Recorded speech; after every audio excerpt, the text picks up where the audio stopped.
Мен де мындай суроо азыр айтып кеттиңер, биз өзгөртөбүз деп келишимге кол коюлган да. Келишимге өткөн жылдын 31-декабрында Ким кол койгон өкмөттөн?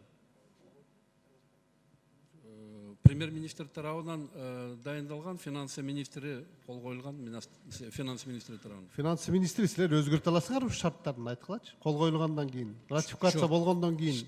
Кол коюлгандын негизинде мен жана айтпадымбы? Бул негизги суммасы, компоненттери, проценттик пайыздары булар өзгөрүлбөйт.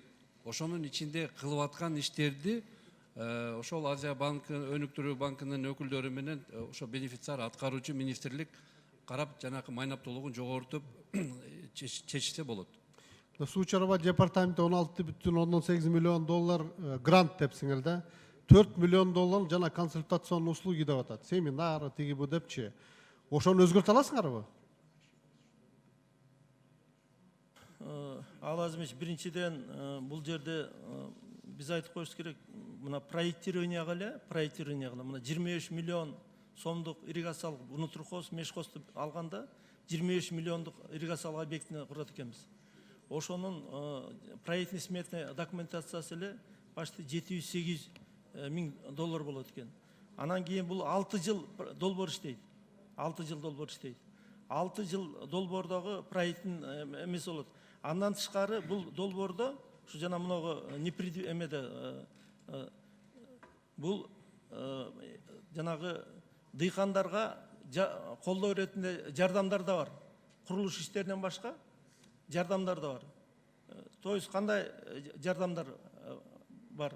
Бул жерде 500 миңге чейин ар бир компонент боюнча 500 миңге чейин малый техника, капельный орошениянын оборудованиясын алып бергенге мүмкүнчүлүк бар да, ар бир компонент. Жана 4 ирригациялык объект атабыз го, ошо 4 ирригациялык объекттин компонентине курулуштан тышкары, мына ушулардын ичинде заложенный да. Анан эме биз бу жерден сиздер бизге мазеле койдуңуздар. Ошо мынагы ар бир позициялар боюнча мынагы консультативдик услугалардын ичиндеги эмелерди биз ошо Азия өнүктүрүү банкы менен дагы акылдашып, буну дагы азайтканга аракетибизди жасайбыз. Мен эми түшүнөм, мына донорлор өзүнүnkүн диктовать этишет. Бирок 25% гранттын ушу конституцион услуга деп кетип калган өтө көбүрөөк да. Мунун үстүндө иштеш керек, эркин Бекураевич.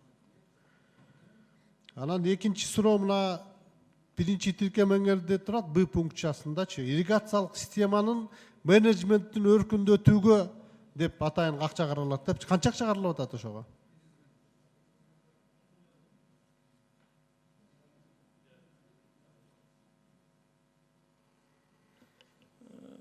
$1 миллион 400 экен.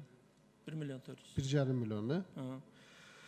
Ошондо консультацион услугуңар 4 миллион болуп атса, непредвиденный расходу 3,9 дейсиңер, финансовый обслуживание 0,8 дейсиңер. Жок. 4,7, 8,7, где-то бир 11 миллион доллар. Мындай эле кетет экен да, кандай нецелевой болуп калып атабы деп атам да. Алазимич, бу жерде бизде мына 1,3 миллион бул жанагы ОРП содержаниясы да, ушу 6 жылдагы. Ал эми жанагы 4,4 миллиону бул ошо жанагы семинар өткөрүү, жанагы дыйкандарды колдоо, анча-мынча жанагы сел эмелериндеги ирригациялык сооружениялар ошо жанагы эмен жолунда болуп калса, ошолор компенсация бере турган эмелердин баардыгы и дыйкандарга жеринде колдоо көрсөтүү. Мисалы үчүн ошо бир компоненттеги дыйкандарга мисалы үчүн жанагы складдарды салып берүү жагы дагы бу жерде каралганда, кроме этого ошо передовой технологияга өтүүгө колдоо көрсөтүп, ошолорго капельный орошениянын оборудованиясын сатып берүү. Анан калгандардын баардыгы эле бардыгы мына ушу 5 миллион эме 5,5 миллион эле эмеде, а калгандардын баардыгы курулуш менен байланышкан баардыгы. Ошону бир так айтып койсоңуздар, мына жамааттарды колдогонго момча акча беребиз, техника сатып бергенге мынча, капельный орошениеге мынча акча каралган деп так айтып койсоңуз бизге мындай суроо көп азыраак болот эле дейм да. Барбы так маалыматыңыз? Алаз эмес. Бу жерде биз жана айттык го, бу жерде жакшы айтып атасың, муну кылабыз тиги, бирок так мынча миллион доллар бага беребиз, тиге беребиз деп барбы ушундай бир маалымат силерде? Биз алазымыз бу жерде жана проект менен эметкенде бияка сунушталганда бир гана жанагы правый ветканы пилотный кылып алганбыз. Анан калганы ошол тандалганда ошол бир пилотный проекттин деңгээлинде ошо 2,5–3 миллиондун тегерегинде гана объектилер болот деп ошого ырастайт да. Анан 3,9 миллион доллар непредвиденный расходдун расшифровкасын бергилечи эмнеге негизинен? Кайсыны? 3,9 миллион доллар деп жүрүт да, справка об основанияда расшифровка. Эркин Ибраевич, мен Алазимович, мына мен айтып коеюн, бунун физически эмеге 1 миллион 890 доллар.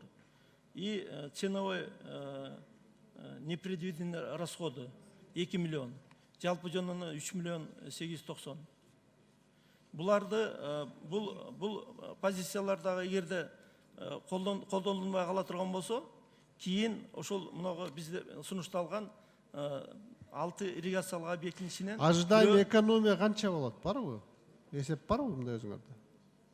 Ожидаемый экономия по ходу реализация болот. Мына биз мына жерде айтып атпайбыз, курулуш иши башталганда дыйкандардан кээ бир баягы сунуштар болуп калбаса, анан ценадан удорожание болбосо, биз ошол объектини бу жерде договордо жазылат. Эгерде ушулар колдонулбай калса, ошого дагы дополнительный объектилер каралсын деп договордо каралат да, Алазимович. Бул по ходу реализации обязательно эске алынат. Эми негизинен мен да жогорудагы кесиптештерим дагы колдоо иретинде айтып кетет элем. Бир 38,6 миллион доллар деп карап чыктык. Ошонун бир 11 миллион доллары мындай консультацион, непредвиденный деп, нецелевой использование болгондой болуп көрүнүп калып атат да. Эми сиз азыр мына кененирээк айтып берип атасыңар. Мен айтайын дегеним азыр колдоп беребиз, маселе жок, бул керек. Бирок сиздер муну 3-чү окууга тактап, анан ошо донорлор менен да сүйлөшүп туруп, буга биз мындай расшифровкаларын алып келишиңиздер. 10 секунд. Так айтып келсеңиздер, анан жана консультацион услуги дегендер кичине аз айтканга максималдуу түрдө чарбага берелик. Анан мындай эле семинар өткөзүп жүрө берсек акчанын баары кете берет да. Ушуну так айтып келсең, ата колдойбуз, рахмат.